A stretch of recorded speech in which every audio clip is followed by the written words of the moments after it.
도널드 트럼프 미국 대통령이 이란 통신망을 모두 파괴했다며 해군도 종말을 맞았다고 밝혔습니다.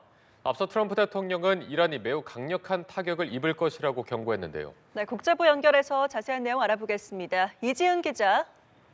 네, 국제부입니다. 네, 트럼프 대통령의 경고가 이란 해군과 통신망에 대한 공격이었다고요? 네, 트럼프 대통령은 현지 시간 7일 이란의 모든 통신망을 파괴했다고 밝혔습니다.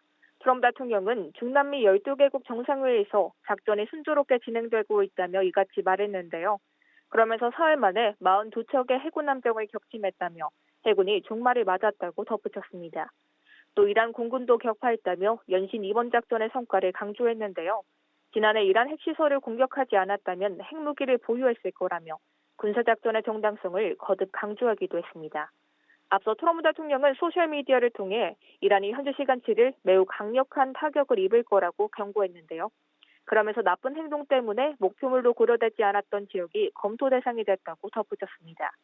다만 이란의 통신망과 해군에 대한 공격이 트럼프 대통령이 언급한 강력한 타격이었는지는 명확히 확인되지 않고 있습니다. 그리고 이란의 반격도 이어지고 있습니다. 이란 대통령이 걸프 국가들을 겨냥한 공격을 중단하겠다고 밝힌 후에도 공습이 계속됐죠. 네, 그렇습니다. 먼저 페제스키안 이란 대통령은 미국과 이스라엘에 반격하는 과정에서 피해를 본 걸프 국가들에 사과했는데요.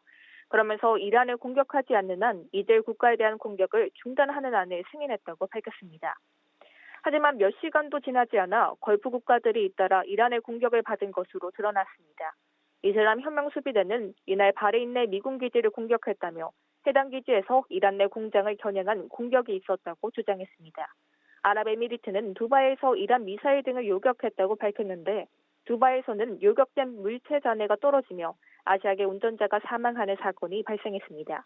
이란 외무장관은 주변국 영토가 공격에 사용되지 않는다는 것을 전제로 이란이 긴장 완화에 열린 자세를 보였지만 트럼프 대통령이 묵살했다며 공격 책임을 미국에 전가했습니다. 이런 가운데 이슬람 혁명수비대는 지난 하루 동안 이란군 공격으로 미군 200여 명이 죽거나 다쳤다고 주장했습니다.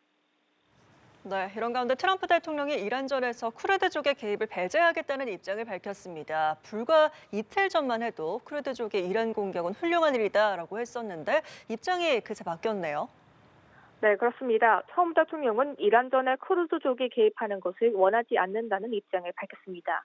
이미 전쟁은 충분히 복잡하다며 쿠르드족이 개입할 의사가 있지만 자신이 개입하지 말라고 말했다고 전했습니다. 앞서 쿠르드족의 이란 공격 가능성을 전적으로 찬성한다는 기존 입장의 변화가 생긴 건데요. 쿠르드족의 개입이 이란과의 충돌을 지역 분쟁으로 확산시킬 수 있다는 우려 속에 전선을 불필요하게 확대하지 않으려는 판단이 적용한 것으로 보입니다.